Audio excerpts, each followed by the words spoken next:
unit po, napapanahon ang ating pag-uusapan ngayon.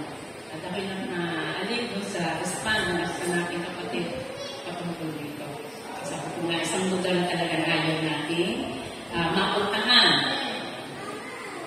Kakaibang ko na. Hindi ako naging kailangan naging komportable. Pumunta rin doon sa unahan. Sabi nga, pag napag-uusapan namin, excited lahat. Isip natin, masarap ng buhay. Wala nang iintindihin, walang po problemahin kahit ano. Ginagamit natin to pag tayo nag-ebanghelyo, langit agad, langit ang ating ipinoprokta, yung pag-ibig ng Diyos, kagandahan ng kalangitan at kung saan doon tayo pupunta. Pero sabi nga, kung tinatanggap natin may langit, dapat tatanggapin din natin na mayroong impyerno. Kasi mababaliwala ang langit kung walang impyerno. Sa langit, pupunta ang lahat ng tunay na tumanggap sa Panginoon. At ang hindi ay sa impyerno. Pinag-aaralan ko, baka meron pinakamalapit na verse para matukoy ko saan ba naroon ang impyerno. Search ako, hanap ako, walang specific place na sinasabing naroon ang impyerno. Pag mag-manood tayo sa internet, makikita natin yung nagsasabi na naghubad sa lupa, nakakarinig ng mga pananghol o mga daing. Nakakarinig sa ilalim ng lupa, sinasabi na sa ilalim ito ng lupa. Pero ito isang lugar na hindi sinasabi, ang mystery, hindi nililibig pa ng Diyos sa atin kung saan talaga naroon. At ang bagay na ito ang isang ginamit ng Panginoon upang ako ay lumapit sa Kanya at tanggapin ko siya bilang Panginoon ko at tagapagligtas. So, share ko lang bilang patotoo, ang aking kasing ina ay religyosa, magdadasal, kumbaga. So, kahit linggo-linggo, talagang dinadala na kami sa simbahan. Kaya, pamilyar ako noon sa mga gawin sa simbahan. Tapos, nag-aaral ako ng katisismo, iba-ibang level pala yun, depende kung anong edad. So, yung lesson ng pang-grade 1 hanggang pang-grade 6, kompleto doon yung aking pinsan. At kung yung magbabakasyon ako doon, talagang binabasa ko yun. Hanggang sa iniuwi ko na. At sabi ko, sa susunod na bakasyon ko, saka ako isusole. So, ganun po, inaaral ko talaga. At hindi ako ganun katakot. Kasi po, doon sa pinag-aaral ko, sa katisismo, meron pala ng meron ng pigilan na hindi ka agad diretso sa impyerno. So, nung araw, takot ako sa impyerno, pero hindi ako takot. Kasi sabi ko, sa loob ko, hindi naman pala agad. Meron pala akong titigilan pa. Sa picture na nakalagay doon, merong binubuhusan ng may tubig, may binubuhusan ng parang yung anghel, binubuhusan ng may tubig, minsan apoy ang laman ng jar na yan ginagamit.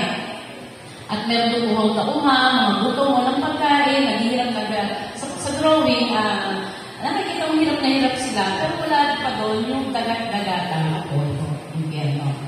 Kaya sabi ko noon, hindi pala agad-agad. So, pwede ba? Na minsan, nagkakamali tayo, hindi natin papansinin. So, parang gano'n. Then, nung ako ay, fourth year high school, bahagi sa akin ng salita ng Diyos, ng isa namin advisor. Christian siya, from Baptist Church siya. At doon, pinaliwanag niya, ano ba talaga ang tunay na impyerno? At sabi ko nung araw, na okay bata pa sabi ko, pangarap ko nakaset na magmadre kasi gusto ko sa langit. Ayaw ko sa impyerno. Pero ang gawin ko pala, hindi pa ako makakarating sa langit. Wala ako sa kalahati. So dito po, alam ko naniniwala tayong lahat na may impyerno. Pero ngayon po, ang aming tatalakayin ay yung misunderstanding patungkol sa hell o sa impyerno. Tayo po muna yung natin. Aming Diyos, aming Ama, tunay nga po na kami ay nagpupuri at papasalamat sa iyo, Ama. Salamat po na aming salita ay dinadala mo sa amin sa sandaling ito. Dalangin ko po ang karunungan mo ay tunay na aming makamtan upang ang iyong salita ay tunay na manahan sa amin, matimo sa aming mga puso, maging gabay namin upang ang araw-araw namin pamumuhay ay maging ayon sa nais mo. Ang aming dalangin, Panginoon, ay ang aming mga lakad ay maging ayon sa nais mo upang ang kalooban mo ay patuloy namin masunod, maluwalhati ka namin sa aming bawat gagawin, sa aming bawat sasabihin sa aming mga isipin. Ama, sa iyo ang lahat ng papuri, pasasalamat sa ngalan ng Panginoon Jesus. Amen.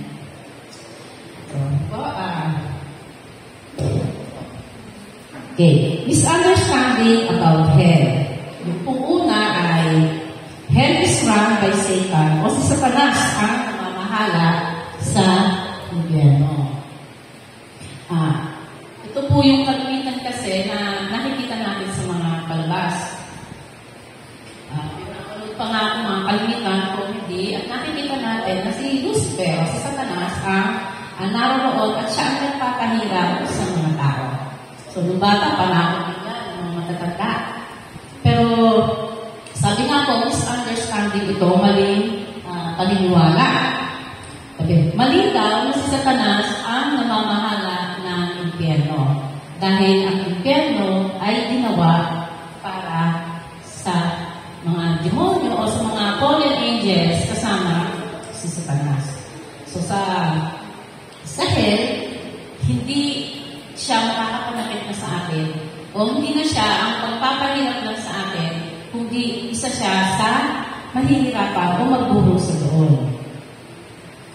Pagdating ng Judgment Day, sa tamang panahon na nilahat ng Diyos o itinakda ng Diyos, si Satan, lahat ng mga fallen angels din at ang mga hindi na nangpalataya sa Panginoon ay ibubulid sa impyerno. So sa ngayon, pinaniniwalaan natin na wala pa doon. Dahil ito pa sa panahon ngayon, sinasabi sa Biblia na nakatalikala, nakakaunting pa, nakakunting pa sila dito sa lupa na hindi pa sila hinatulan.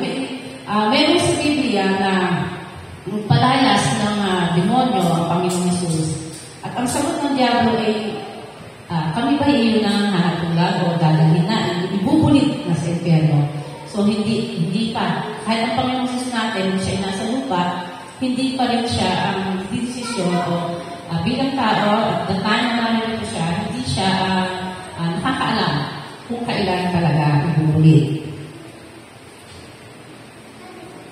So, tulad daw po ito ng isang kriminal, pag ang isa'y nagkasala sa batas at nakatulang makulong, sa kulungan, hindi siya ang masusunod.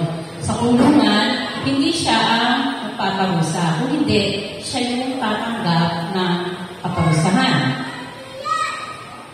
At hindi yung vice versa.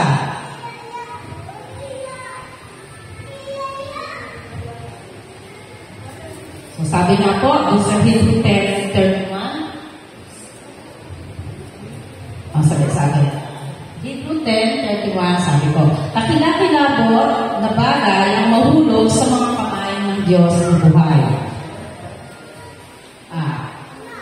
Sabi nga, yung description sa Revelation about hell ay talagang kakilakilabot.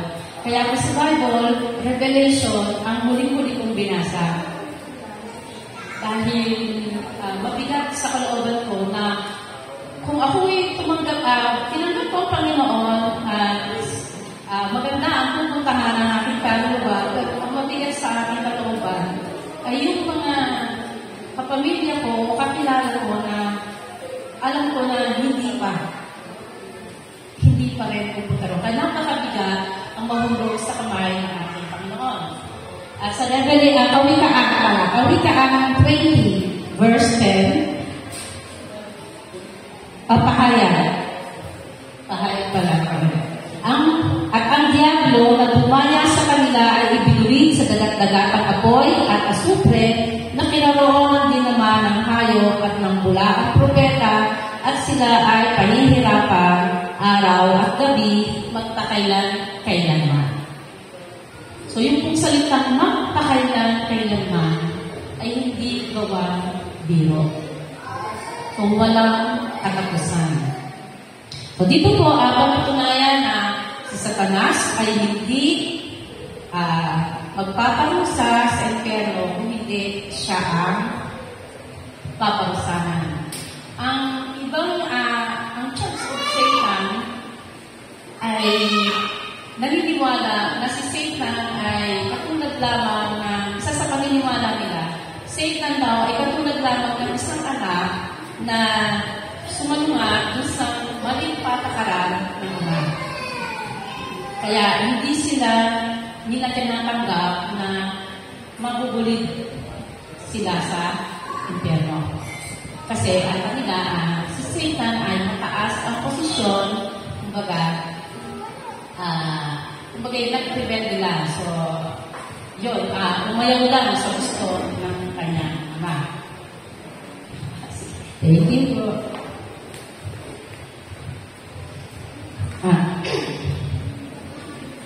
Sabi nga, kung iisipin natin kung ano ang pinaka-nakakatakot na bagay, ito na ang impyerno. Okay, number 2, hell is the separation from God. O ang impyerno ay pagkaliwalay lamang sa Diyos. Ito pa po yung isang misunderstanding, kaya ang tao ay hindi masyadong, hindi masyadong takot o nag-aalala. Nag-search nga po ako na dinadagdagan ko yung alam ko dito sa binigay na aralin natin. At nakabasa ko talaga na may mga nakapost doon na akala mo puro-puro yung mga sinasabi nila. Pero pag binasa ko ng dire-diretso, talaga marami ang hindi naniniwala na about dun sa yung pagiging everlasting o pang walang hanggan na impyerno. Naniniwalaan nila na ito ay maminiwala lang tayo sa Diyos. Paano yung maminiwala? Kung nandito tayo sa lupa, hindi natin tinatanggap sa Jesus, hindi naman daw tayo pipilitin ng Diyos. Totoo naman, matyaga ang Diyos na naghihintay kung kailan natin siya, kung kailan natin tatanggapin si Jesus bilang Panginoon at tagapagligtas. Sa tagal na ng panahon, yun pa rin, paulit-ulit, binabahagi ng Diyos yung kaligtasan sa mga tao, sa pamamagitan ng kanyang anak, sa pamamagitan ng kanyang mga salita. At hanggang ngayon, pinaparanas ng Diyos ang kanyang pag-ibig. Ito din naniniwalaan ng iba na ang impyerno ay yung pag-iwalay mo sa relasyon mo sa Diyos na yung pagpapala na yung pag-ibig niya, hindi mo makakamtan. Mabubuhay ka lang, parang mabubuhay ka lang dito ng kung ano pala, kung ano lang meron ka. Kung may sakit ka, hihingi ka ng kagaling sa Diyos, hindi mo yung makakamtan. Kung kailangan mo ng yaman, hihingi mo sa Diyos, hindi mo makakamtan. Kasi hiwalay ka na sa Diyos. Ang paniniwala nila dito kasi, after ng buhay natin dito, yun pa yun, pagkahiwalay sa Diyos, wala na. Hindi tayo dadating sa langit, pero wala na. Parang tapos na. So, yun yung isa sa paniniwala ng mga atheists o mga hindi naniniwala sa ating Diyos na ang buhay hanggang dito lang. Yung mga paghihirap na dinaranas mo, ito na yung impyerno. One time, nung kabataan namin, nag-ebanghelyo kami sa ospital. So, may isang mga galing sa ebanghelyo na pinapaliwanag na sa amin, hindi, ang impyerno ay narito na sa lupa. Sabi niya, lahat ng dinadanas natin dito, yung matinding init, yung matinding paggutom, yung mga sakit na dumarating sa atin, impyerno na daw yan. Kaya dito lang ang impyerno sa lupa habang buhay tayo. So nakaka-lungkot, masakit sa kalooban ba na tanggapin ganito dahil kung makikita natin sa kasaysayan, may napugutan ng ulo, nahati ang katawan, ang daming parusa, may pinahon, may ipinahon ng patiwari, may kung ano-ano ang paghihirap. Sa modernong panahon, sa mga bansang hindi ina-allowed na ipangaral ang salita ng Diyos, ang dami nagsasuffer doon. May isa tayong naging bisita doon na nasa Saudi sila. Ang church nila doon ay tago. Kumbaga, limitado lang ang kinakaon nila para umaten. Pero namin yung risk na baka may makikita sila, sumama para lang, kumbaga espiya. Binabayaran kasi yung mga espiya. So, itinuturo yun. At sa pag-focus din nila ng Biblia, twice lang nakulong yung sekretary nila. Bumalik ulit, may dalawang Bible. Sabi ko, babalik ulit ba ng Panginoon yung mga effort na yun? Dahil sa maling paniniwala na ang impyerno ay ito lang. Kung anong kahirapan sa buhay natin dito, ay ito lang ang impyerno.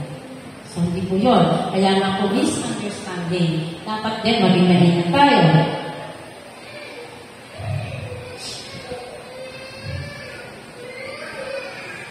At sabi nga po sa hell mismo, ang Diyos at ang mga banal na anghel at mismo ang Panginoong Jesus ay naroon. Kaya, masakit sa hindi lang sakit ng mararamdaman natin physical doon. Although kaluluwa tayo, ramdam natin lahat ang paghihirap doon. Pero yung damdamin na naroon, yung tinanggihan natin, naroon yung araw-araw, gumagawa ng paraan upang tayo ay mas lumapit sa Kanya, na mas maunawaan natin yung kaparaan niya kung papaano tayo ay maliligtas, tinanggihan. So, napakasakit daw nun. Kaya, sabi nga, ang hell ay hindi lang hiwalay dito sa lupa o sa kung anong mabibigay ng Diyos sa atin, kung hindi totally talagang yung bagang yung hiwalay na hindi na kailanman tayo dadanas ng kaginawaan kung tayo ay mapupunta ron. At yung tinanggihan na natin ay siya pa mismo ang naroon. Ayun po yung justice ng Panginoon. At sabi ng iba, paano nababasa ko rin sa ibang mga articles, ay pagsisilbihan mo ba ang Diyos na nagsasabi ng pag-ibig pero nagbubulid ng kaluluwa sa impyerno? Ang justice ng Panginoon ay maganda, tama na. Kung makikita po namin, ano ba ang naging kapalit ng buhay na walang hanggan na iniyo-offer ng Panginoon, ng kaligtasan ng kaluluwa na iniyo-offer ng Panginoon? Ibinigay na niya ang pinakamahalaga at ang pinakamaganda na may bibigay para sa tao. Okay.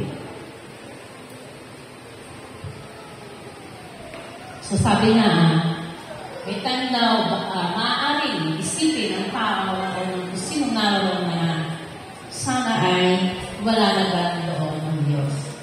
Pero sabi nga, kung ang Diyos man natin nasa langit, kaya niya pumunta sa kahit saan. At doon talaga, yung pinakamalaking regret natin doon, makikita natin ang mga tinanggihan natin, ang ating itinanggi, ang ating hindi sinunod. So yun po. At ang isa pa po ay, ang pangatlo po ay, everyone gets the same punishment in hell. Pare-pareho po ang daranasin ng bawat mapupunta sa hell.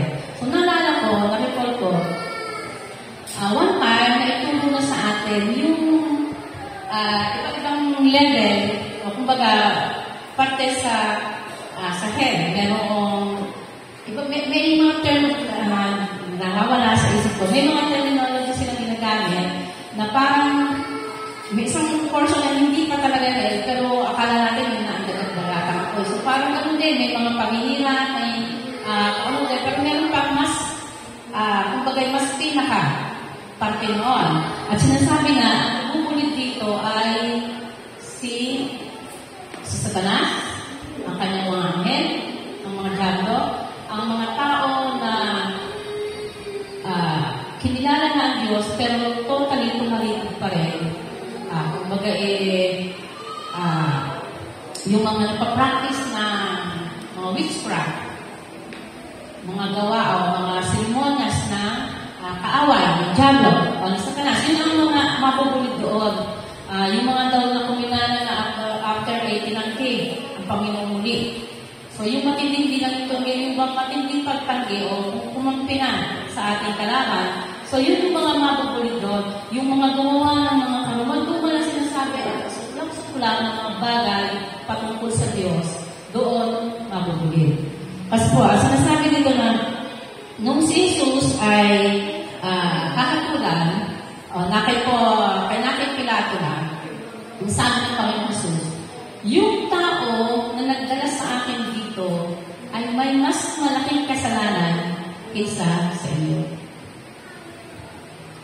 At may sinasabi rin po sa akin na tinuturo na yun daw isang servant na alam ang nais ng kanyang amo, pero hindi ito ginawa, ay papaluin ng maraming beses. Kesa doon sa isang alipin na hindi alam ang nais ng kanyang Panginoon, pero hindi alam ang nais ng kanyang Panginoon, kaya hindi siya gumawa. Tatanggap pa rin ng sarili ng kaparusahan, pero mas lesser. So, yun po ang yung isang misunderstanding na sinasabi dito. Pero ang total po ang katotohanan nito, kung tatanggap mo ng kaunti o malaki ang isa sa ginawang kasalanan, ay yung salitang kaparusahang panghabang buhay. Panghabang buhay. Eh pagdating sa impyerno, hindi ka na mamamatay. So, yung walang katapusang paghihirap, yun yung daranasan ng bawat isa. Minsan na itanong ko, paano yung nauna ako sakali may nauna na nakarating sa huling darating? Hindi ba unfair naman yun? Nauna na siya, natagal na naghihirap kasi dito sa isang huling dumating na doon din napunta. Pero sa akin, pareho lang. Kahit hindi na sasabi, pareho lang yun. Kasi hindi natin matatapos. Kung ano mang level ka dumating doon, wala na yung katapusan. Kung ano pa kung sa iyo ka na ilagay doon, kung sakali meron na yung iba't iba pang lulugaran, wala rin katapusan. At sinasabi, kinumpara ang impyerno dun sa Sodoma at Gomora. Kung paano ito, yung init ito o kung paano ito sira. Yung isang lugar sa Jerusalem, sa Israel, kinumpara din ito doon, na kung saan doon, yung tapunan ng basura, at parang smoky mountain natin dati na walang tigil ang apoy. So, doon lang ini-illustrate doon dahil hindi madali maunawaan ng tao. Pero pagdating sa doon, sa impyerno, lahat ay tatanggap. Kung ano man ito'y malaki man o maliit man, lahat ay tatanggap ng parusa na wala ng katapusan. Sabi ko nga po, nung araw, parang sinabi pinatotoo kayo na talaga nung araw, hindi ako gano'ng ka-conscious about health dahil meron naman pala kumbaga minsan, purgatorio, yan, parang gano'n. So kung sa health ay konti ka, halimbawa lang, konti apoy lang to, dahil ito na may konti kasalanan. Paano yung gumawa ng karumal-dumal? O maraming ginagawa, pumatay ng maraming tao, kung anong mga krimen ang ginawa. Nandun sa isang halimbawa ay nakasagasa o nakasira o nakapatay, halimbawa, gano'n. So, anong dadanasin na unfair? Parang sinasabi nyo ba, unfair naman. Pero hindi. Ang Diyos natin ay tapat. Ang Diyos natin ay, kumbaga, just sa pagbibigay ng kanyang paghatol.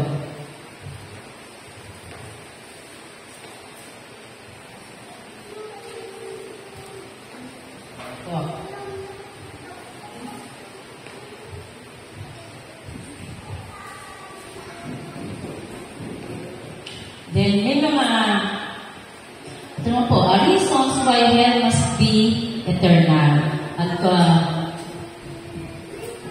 At bakit ang tao ay hindi na mawawala kung nababaon.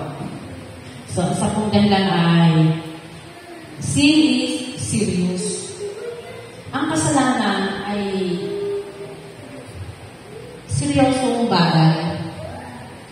Ang kasalanan ay kinamumuhian ng Diyos. Walang kasalanan na hindi kinamumuhi pagpapagalit sa ating Diyos. Sa kaseryosohan ng kasalanan, kinakailangan pa na ang ating Panginoon ay magpakasakit. Kinakailangan bitawan ng Diyos yung pinakamahalaga sa Kanya. Ganun po kaseryoso ang kasalanan. Kung tao, hindi natin kaya ibigay, kaya hindi natin kaya isakripisyo ang anak natin, ang Diyos ginawa niya para lang sa kasalanan. Para tao hindi malugmok sa kasalanan o hindi magkaroon ng kapahamakan. So, ganun po kaseryoso ang kasalanan. May time talaga ang tao na ay dahil sa kamamangan sa salita ng Diyos o dahil sa sinasadya, napipiloso po ang katotohanan ng inihayag ng salita ng Diyos. Minsan, sasabihin ng iba, konti lang naman. Meron pa akong nabasa na sa isang pananampalataya, sa isang religion, sinasabi, nung namumuna, okay lang magnakaw ng pagkain kung gutom ka. See, minsan natutuwis ang kasalanan para magbuka ng tama. Pero sa harapan ng Diyos, ang kasalanan. Kung nagugutom ka, humingi ka sa Diyos. Kung nagugutom ka, magtrabaho ka. See? So may paraan ang Panginoon, pero may paraan din tinutulong balik. Kaya ang kasalanan po ay isang act of rebellion. Kaya ang Diyos ay, kumbaga, talagang namumuhi sa anumang uri ng kasalanan. Ang pinagmulan na yan ay, kumbaga, si Satan, si Lucifer. Act of rebellion. So kung tuwing tayo ay nagkakasala, nagre-rebellion tayo sa Diyos. Kahit sinasabi ng pinaganda na nga ang pagsisinungaling ginawa ng white lies. Yung pangkukulang o witchcraft o yung mga gawain ng seremonya patungkol sa demonyo ay ginawa ng white witch, nasasabi, o white magic, pinagaganda. Pero ang katotohanan ito ay hindi pa rin yun sa Panginoon. So pag ginagawa mo yun, ginagaya mo ang gawain ng Diyos para pantayan siya, rebellion yun. Sabi ng Diyos, huwag kang magsinungaling. Magsinungaling ka, konti lang naman, rebellion pa rin yun. Hindi lang din sa tao na pinagawa mo ito, higit sa lahat sa Diyos. Kung tayo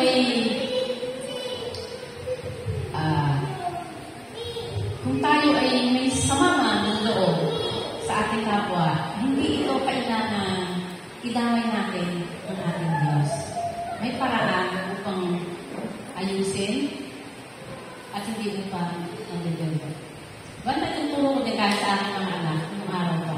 Sabi ko, huwag niyong simulan sa isang pagsisinungaling na maliit. Huwag kayong masanay na hindi nagsasabi ng totoo kahit maliit lang. Dahil lalaki yan ang lalaki. Bago nag-rebelde si Satan, nagsimula lang saan? Pakikinig. Anong pinakikinggan niya? Papuri sa Diyos. Sa kakakapakinig niya ng papuri sa Diyos, ginusto na niya siya na yung papurihan bilang Diyos. Sa ganito po yun. Tinuturo ko yan sa aking mga anak. Tinuturo ko din yan sa bawat bata na aking ma-encounter sa mga pagtuturo. Huwag niyong sisimulang gumawa kahit maliit na kasalanan. Para din yan sa vision. Magsisimula sa patikim-tikim. Pero pagkakalaon, addiction yan. Sa aming mga bagay na yan. Kasabi, huwag mo na iisipin pa na gumawa ng kahit anumang kasalanan. Sabi ko nga, ang laki ng tukso ngayon. Kahit saan, kahit bata, access na lahat. Nung maliliit pa yung mga anak ko, tutuwa ka, nakakakila sila ng mga manalaswa sa palabas. Kanya-kanyang talo. Di ba nakapikita ganyan, iba nakaganyan, di ba nakatungo, iba nakakalukbong. Bata, talikod. Yung iba naman, papas forward na lang yung pinapanood pag may mga gano'n. So sana, ganun din na ang paglaki hanggang pagtagal na. Kasi po, nakikita ko, ang tao kasi, pag magsisimula na niya sa tingin,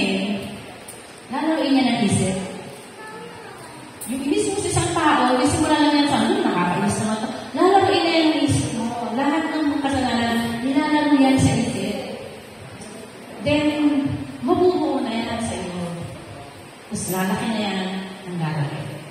So, even Satan, hindi yan nagmula sa walang nagbibigyan agad sa Panginoon. Inipon niya lahat ng inggit niya sa Diyos. At saka niya, nagbibigyan siya. So, sin is seryosong bagay. Sabi, people will still sin in hell. Tunay. Nung una hindi ako makapaniwala, akala ko, iiyak ko lang, magsisisi sila. Pero meron talaga matigas ng puso. Sabi ko nga, palagay ba? Magsisisi ko ba si Satan sa hell? Pag tinatanggap na niya ang parusa, alam niya kung anong kaparusahan niya eh. Kaya kung ginagawa ni Satan na pagtukso sa tao, pagpaninina sa tao, after rebellion niya, ano yan? Out of anger na dinadala na niya lahat ng minamahal ng Diyos sa kapahamakan. Iniisip siguro, iniisip niya na pag marami akong nakuha, insulto sa kamatayan ni Jesus o babaliwala ang kamatayan ni Jesus. So, choice na ng tao yun, pero sabi nga po sa impyerno, meron kang, may sinasabi doon na doon ay may mga nagngangalit ng ngipin. Nagngangalit ng national teeth. Ako sa nito yun. Okay po. Sabihin nun, yung sign ng galit, yung kasama ng panggagalagili sa ganyan, sign nun ng galit. So sa hell, may mga tao sisisipa sa Diyos kung kanino man pag naroon na. Although may magsisisi siguro, mayroong regrets, magre-regret sa buhay, kagaya kay Lazarus na kwento. Yung mayaman ang sabi, Lazarus, isaw-saw mo lang, yung daliri mo sa dila ko, gano'ng kaninawa nun? Ang pakiramdam. Kaya ako maisip niya, isaw-saw mo lang yung daliri mo, hindi mo naman sinawsaw sa tubig, para ilagay sa dila lang. Dila pa lang, gano'n na kaginawang hinahanap niya. Sabi nga po, sa hell talaga, kaya dire-diretso ito, kaya eternal ang hell, dahil mayroon pa rin talaga hanggang doon ay hindi magsisisi. At pagpapatuloy pa rin sa kasalanan. Sabi nga, ang mga taong tumanggap na sa Diyos ay automatic mapupunta sa langit. Ang tunay na tumanggap sa Diyos, automatic pupunta sa langit.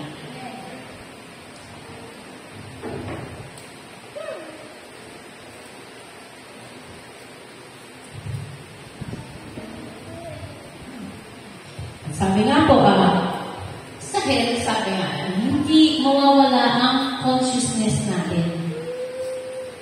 Habang naroon tayo magpusa, mararamdaman mo ang lahat ng pwede mong maramdaman kasahit. So, hindi nung ini-imagine ko na yung init ng kalan, gano'n ba kung sabi ko, gano'n kaya kainit ang impyerno, gano'n kalirap? Yung sinumong kalan, habang nagluluto ka, pag inakasan mo, ang sakit sa kamay. Nakakapasok. Kahit kung may pot holder ka, maya-maya ang init na yan. Ano sabi ko? Pati yung amoy na sinasabi sa impyerno, amoy ng asupre. Yung nakikita ko sa mga pumuputok na bulkan, mataas ang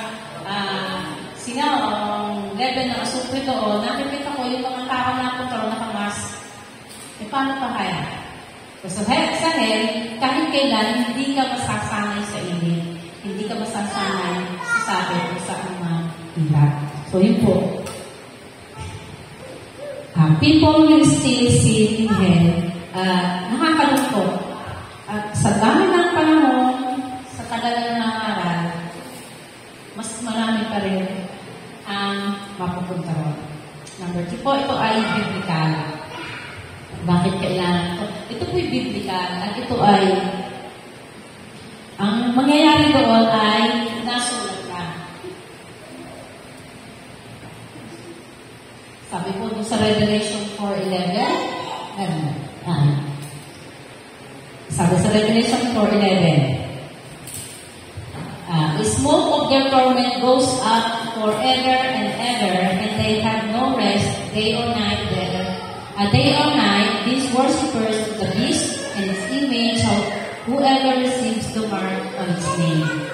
So doon po sinasabi na yung usok o yung torment doon, yung apoy doon, ay hindi na mawawala. Goes on forever and ever. At ang salita po ng Diyos ay tunay. Sana pati ang mga palang tumanggap ng the mark of the beast. And kind of ito, mayroong mga nauna, tapos ito sa bandang huli na. So, naroon na rin.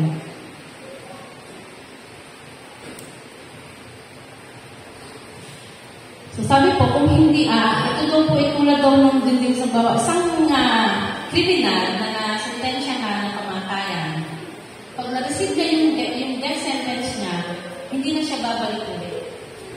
May mga nakakatanggap na nasisintensya nga ng ilang kamatayan. Tatlong kamatayan, habang buhay, pwede ba magnamatay na, babalik ulit para sa ikatlo? So, hindi na po. So, yung dito, tapos na. Kung ito yung doon sa nakagawa ng kaso, tapos na after na siya ay namatay. Pero sa head, kung sakali mo may walang kamatayan, so, dire-diretso pa rin. So, yung sinasabi na Biblia goes on forever and ever. Lahat na naroon. Sabi ko nga, kung bibigyan ng request o choice ang Panginoon, dapat kita na sa request, ano yun? Pwede kong hinilin talaga na meron lang panahon hanggang doon na ang tao sa Panginoon. May takay ako. Nagtanong sa kapatid ko patungkol sa Panginoon, then after noon, hindi sila nagkausap. Namatay. Biglaan, nataka sa puso. Kakaunti ang pamilya ko, kakaunti ang tunay na pamilya ko sa dugo. Pero sabi ko nga, marami ang hindi kumilala sa Panginoon. May isa akong pinsan, akala ko, nasesyaran niya yung kanyang pamilya, hindi siya kumilala sa Panginoon. And later on, hindi niya kaya yung dami ng pinagbabawal. Sinakalan ko. So kung sana lang, igagawa ng isang request, i-request ko talaga na may certain time na matatapos ang lahat ng kanila. Pero hindi na kaloob ng Panginoon.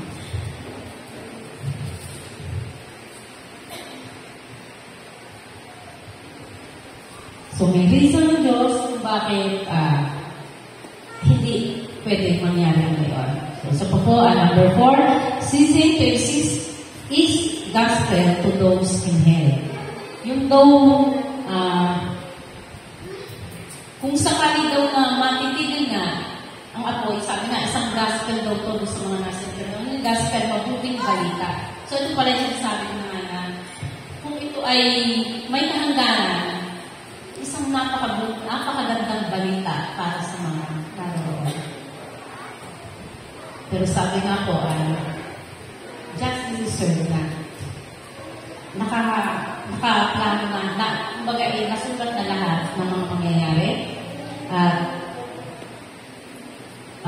Ano mang gawin ng tao, kung ikaw ay napapunta na rin, ayun na. Sa ibang pananampalataya, magdasal ka lang ng magdasal. Iparasal mo ng iparasal, minsan gawin pa rin ang aking nanay yan. Ipaparasal ng kaluluwa para daw maalis sa purgatorio. Pero sana kung sakali niya, sana may nagaganan, pero nakakalungkot isipin, talagang wala na.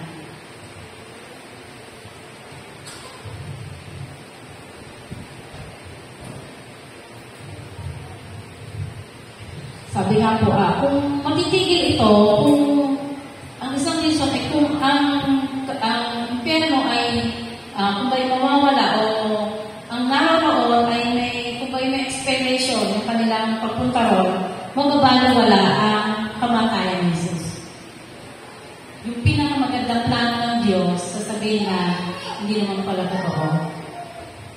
So, yung dinanas ng ating Panginoon, para lang tayo mabigyan ng daan,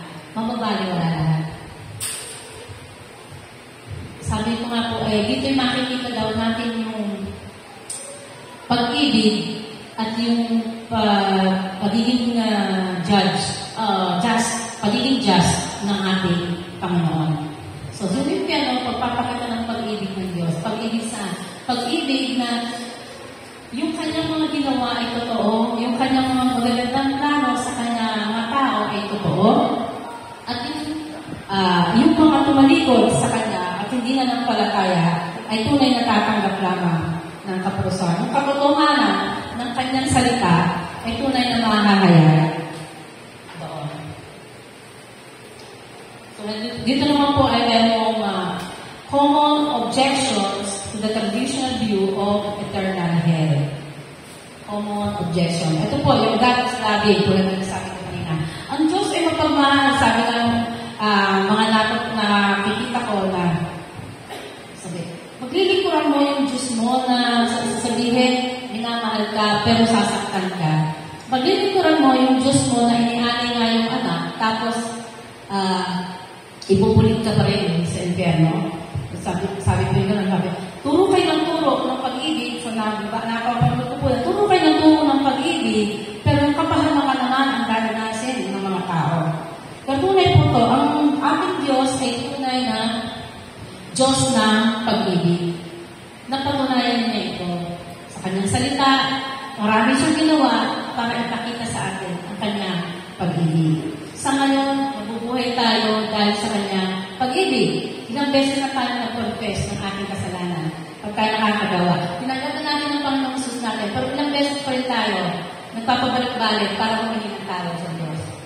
Tinalikuran po ba tayo ng Diyos? Hindi naman. Tinanggap pa rin tayo ng Diyos. Nagpagayan tayo sa ating katawan, nagkasakit tayo, hihingi tayo ng tulong sa Diyos. Pagalingin mo po ako. Kasalanan namin yun. Pero ako, tumanggap ko na ako ng kagalingan. Pero may kapagpabayaran ako sa katawan ko, alam ko pang panahon.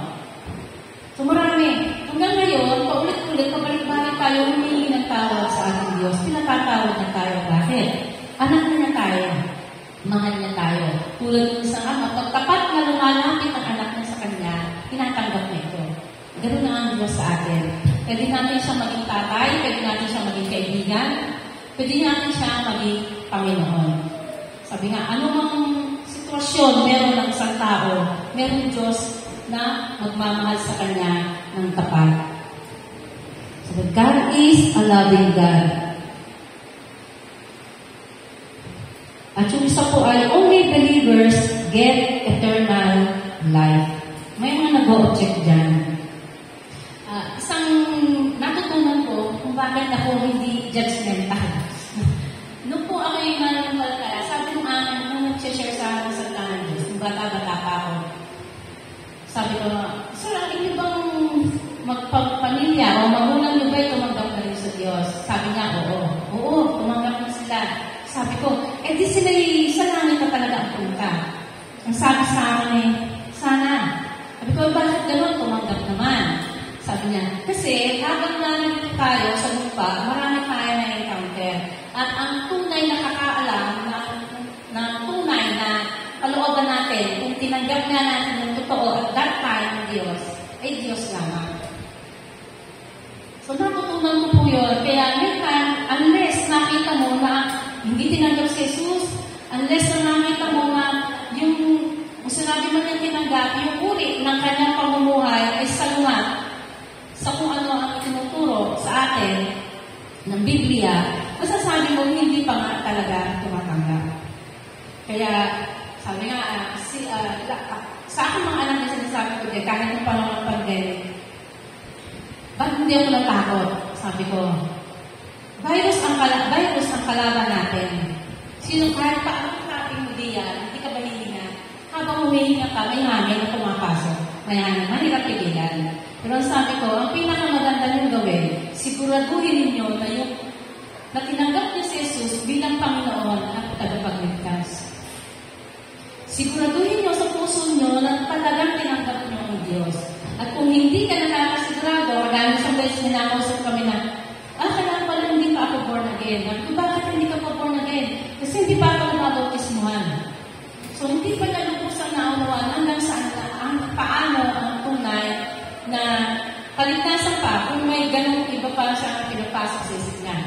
Then, sinira namin ulit. Ano ang way ng salvation? Paano ang gagawin? tatanggapin kung para tayo magkaroon ng kaligtasan. So, hindi ko pinagtatawanan, hindi ko pinuputya. Kung may doubt ka sa isip mo na hindi ka pa talaga sigurado, ulitin mo, wala pang masama doon. Yung bautismo, hindi makakapagligtas na kaluluwa. Pagpapakita lang natin na tayo sumusunod. Akala ko iba, pag nabautismo ka na, okay na. Hindi rin po. Kaya, kung nagdududa ka, walang masama, tanggapin mo pa ulit. Siguraduhin mo talaga. Dahil kung ikaw ay taong gusto mo ay laging mabuti o maganda ang magkakaroon ka, siguraduhin mo, tinanggap mo ang Panginoon bilang tagapagligtas mo, bilang Panginoon mo tagapagligtas. Dahil yung kagandahan ng mayroon ang kalangitan, iyon. Sa atin na yun. Hindi na yun nawawala. Hindi na yun aalisin ng Diyos. So, may problema na ay habang narilito tayo. Kaya ang dami nang ikinungkong sa atin dito. Papaano tatatag ang pananampalataya? Papaano tayo mamumuhay na may katapatan sa Diyos?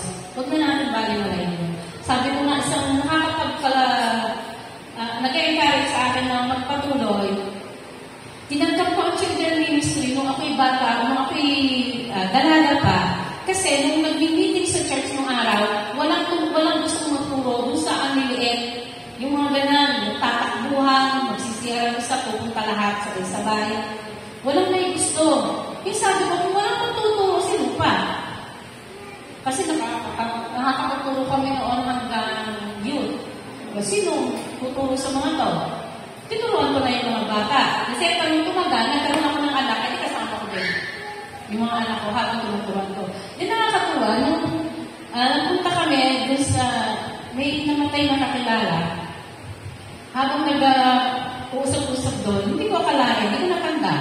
Sabi ng isang pastor doon, ay, natatandaan ko po, may estudyante niyo ako. Sabi niya, hindi ko pa naiintindihan ng araw masyado. Pero habang tumatagal, minare-recall siya na mga naituturo sa kanila. Naging pastor na, ilan na yun, naging pastor, sabi ko ba, kasi mo pala na matandaan na ako. Sabi ko, naghahanap ako ng maging teacher, hindi yan nangyari sa kurso ko, hindi ako pinayagan. Saan ako teacher? Sunday school teacher. Teacher pa rin naman. May kaparaanan ng Diyos. Naghahanap ako ng maraming apo. Ilan ang apo ko? Isa-isa. 7 taon na. Isa na ako maraming apo. Doon pala sa mga bata. Ang dami na pala naturuan na naging pastor din nila. Marami na kasi naging mga workers. So, papuri po yun sa Panginoon. Only believers get eternal life. So, alam na natin ito. Ang kailangan na lang natin gawin paano ba natin patutunayan? Kasi kung tinanggap mo ng si Jesus na walang nababago sa buhay mo, anong sa'yo nun? May love you ka man ako, may love you na hanggang I love you ka lang, wala pa rin. Hindi natin nasusumulan ng Diyos na kung anong kaya natin i-offer. Sa totoo lang, yung mga offering natin, literally, kailangan ba yan ng Diyos? Hindi din kailangan ng Diyos. Kailangan natin. Nagbibigay na tayo, pero tayo may kailangan mo. Ano tinetesting doon? Yung ating obedience. Yung ating tiwala sa Panginoon. So, pag tinalilig tayo na ipangalan ng salita ng Diyos, para sa Diyos ba yun? Sabi nga, kung hindi iimig ang tao, kaya niya ba ito pagsalitain?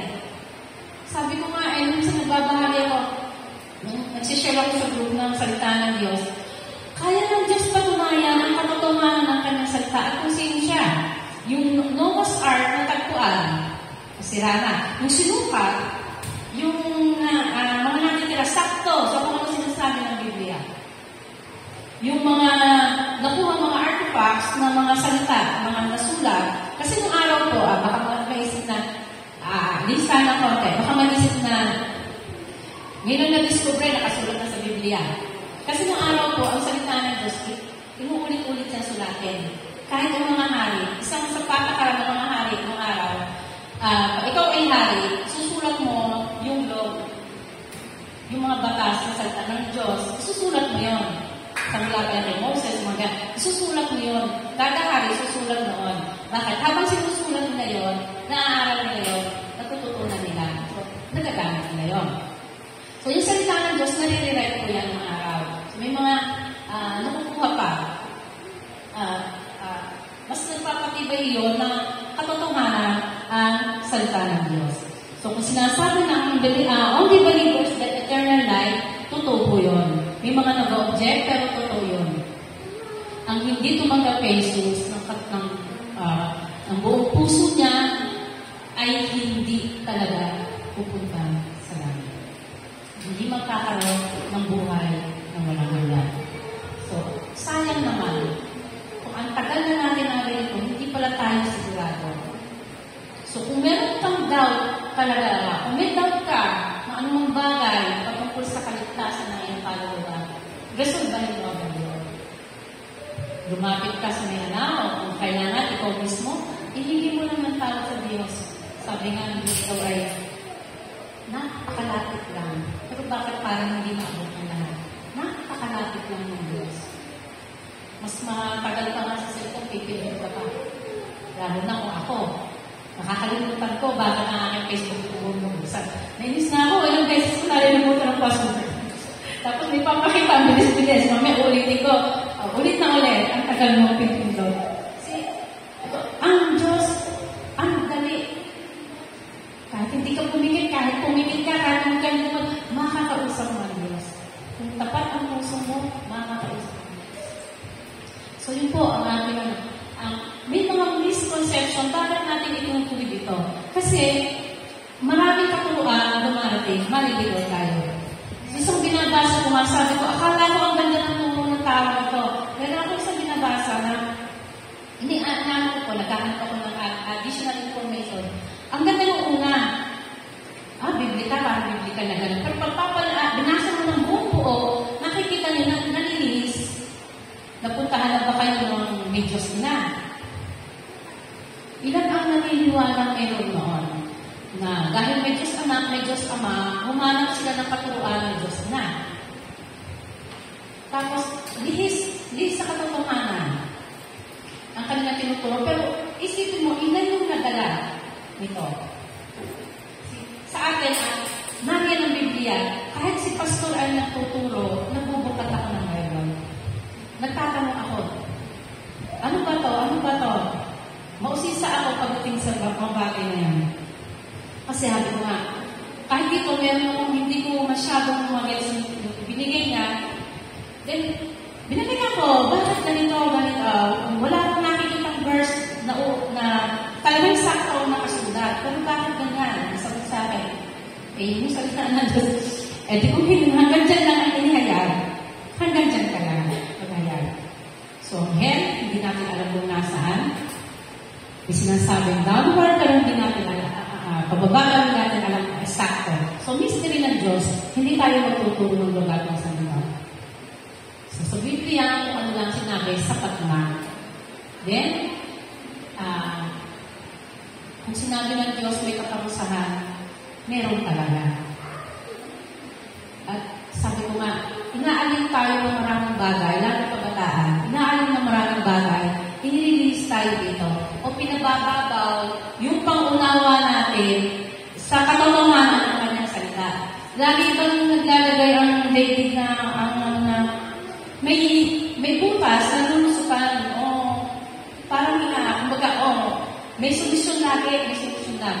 Pero hindi na. Sinabi na mula pa ng una hanggang sa huli, sinasabi na ng Diyos kung paano tayo, paano masusolusyonan ang problema ng ating kaluluwa. At hindi na yun bago pa. So, sana po dito ay mas maliwanagan tayo. Sabi nga, kung bago pa naman ng pataya, pinakilala ang Panginoon, pinakilala ang Diyos. Pero sabi ko, papaano ako tatatag kung hindi ko makikilala kung sino naman yung kaaway ko? Kung sino yung kalaban? Diba? Paano umatake ang kalaban? Paano nakaiwas tayo sa kasalanan? So, the same thing ito, ang ganda ng langit. Pinapakita natin ang ganda ng langit. Totoo naman. Pero dapat makita rin yung pangit na side na pagdadala sa buhay. Walang hanggan din ito tulad ng sa langit. So, ang buhay na walang hanggan, hindi naman sa langit, mayroon din sa impyerno. So, kinakailangan alam din natin ito upang maging maingat tayo. Na hindi tayo maligaw at hindi tayo maging daan na yung iba ay maligaw. Dahil lahat po talaga ipagsusulit natin sa Diyos. So, yun lamang po. Sana po ay napagpala tayo ng salita